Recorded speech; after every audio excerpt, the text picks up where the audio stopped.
Good evening, everyone, again. And this is really the hard talk session, the nuts and bolts session that we've all been waiting for. We have two very experienced and veteran, how should we say, Indo-Japanese businessmen, describe both of you all. I'm delighted that we have Faisal Ashraf, Managing Director, Mitsui and Company India, a giant conglomerate with interest across a many sectors. I think I've run out of time if I listed what you do here. And the same with Aalok Kumar, Corporate Officer and Senior Vice President, and of course, President and CEO of NEC Corporation India and Head of the Global Smart City Business at NEC Corporation. Again, another giant conglomerate, $30 billion. And between you all, I think you'll outpace the number of billions that India-Japan produces in terms of trade every year. But let's come to some of the key things, since both of you all have had tremendous experience looking at working from the Japanese end as well as from the Indian end. Let's take your lessons that you have, and starting with you, Aalok, and then we'll come to Faisal. What are the key to building great partnerships between Japan and India? What are the key things that, in your mind, 3 or 4 things that's critical? See, I would say, look, a lot has been talked about things that we've heard today and we've read, which is policy, single window clearance, governance, funding, culture, language. I think all of that is extremely critical, and we have made some progress and we need to do more of that. I will bring a very different angle to this story, which at least I haven't read or heard about it, and I'm talking purely from experience. See, you know, I went to an MBA school, and it was a very hard school to get into. And I was very rejoiced, and my family was very happy that I got into this MBA school, and we all celebrated, and I thought I have arrived in life. Little did I know that I knew that it's so hard to actually survive that school. The analogy, the example I'm giving is, it's one thing to come into India. It's another thing to survive India. And a lot of the conversations that is happening today, whether it is at a ministerial level, government to government level, funding level, is all about opening a window where companies come into India. There are 1,400 Japanese companies that are currently working. Some are doing exceedingly well. We've seen some examples of it. And there are many who have not yet reached their potential.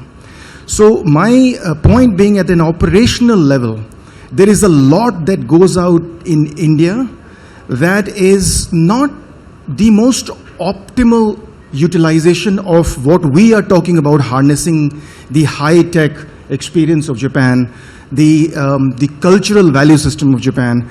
I think when we get into the country, we get into a lot of forest and weeds. We have to still compete, and naturally so, with companies that may not be bringing the same level of deep tech that you expect from a Japanese company. So when you begin to have an apple to oranges comparison at an operational level, somewhere the policy makers need to take cognizance of the fact that, is it becoming too exasperating?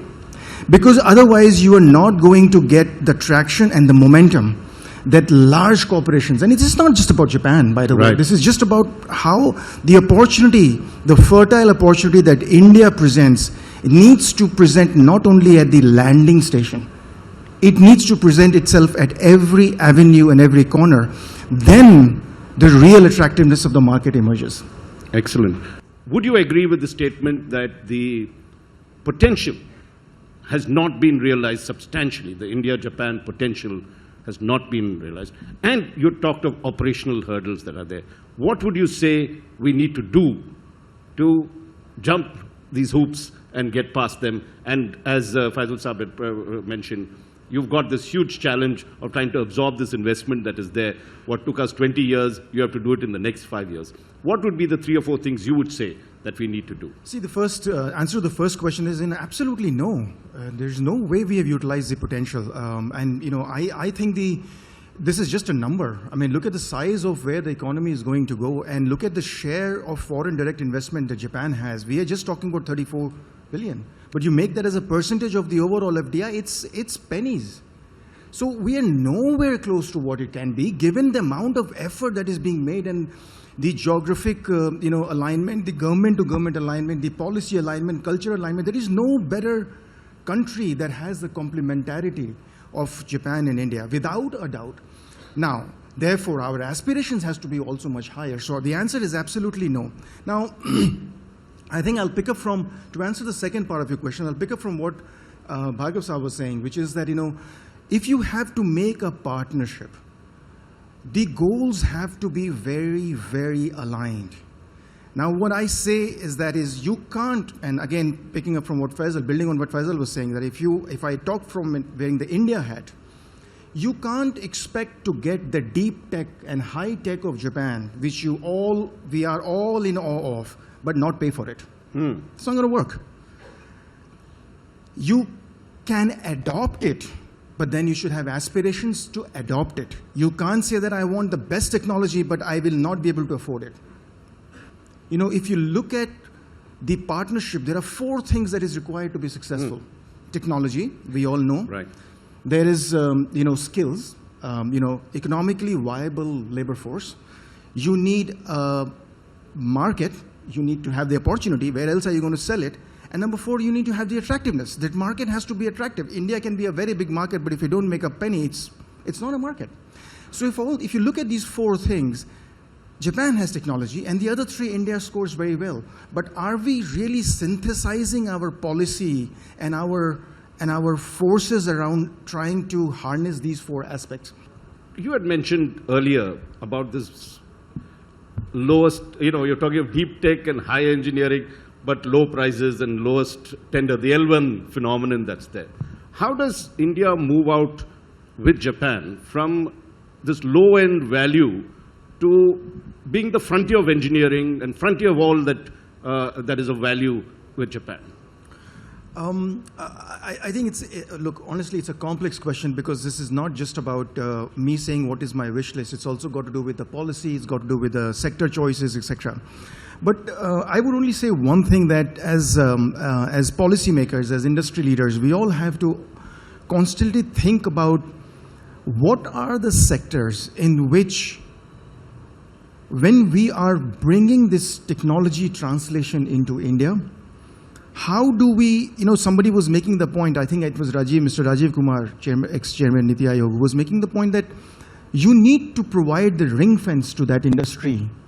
And almost, spoon-feed is a wrong word, but a ring fence to that industry, that it catches the right route and then builds from there. So if you are thinking of bringing a space technology, bad example, we are already the leaders, but just you get the drift of my point. If you're getting a high tech to come into market and make them compete with an L1 tender, where somebody who is unverified and unclaimed says that I can also do this, then you are never going to have participation from the best technology companies here, because the technology comes at a certain price. And if you are trying to get the technology involved and embedded into India, there is a certain price of initiation you will have to pay. You can't circumvent that. Alok, if you are a young entrepreneur, leave aside your NEC thing, and you had to start business, what would be the 2 or 3 areas you would say, wow, in the next 3 years, I got to do this? Which would that be between? So I think health tech is another space where a lot can be done, and technology can play a big role in just simply connecting information. I'm not talking about putting hospitals, of course we need all of that too, but just optimizing the usage of the assets that are already invested in. We are hugely suboptimal. If you go to government hospitals, you will see at any given point of time there is probably their utilization is at 30%. And the worst part is we don't know that it's 30%. You don't know that 70% is unutilized. And how do you connect that to say that if there is a bed available, how do you make sure that the patient can be transferred? Right. And I think that the democratization of information in the health tech alone, at the most basic level, can take away a lot of pain points for our society. Excellent. We could have had a 1-hour session. I'm sure all of you all are very interested in. Let's, ladies and gentlemen, let's give these 2 gentlemen a very, very warm round of applause. I think they've brought so much light, shown so much light. Let the sun never set on India-Japan relations. Thank you very much.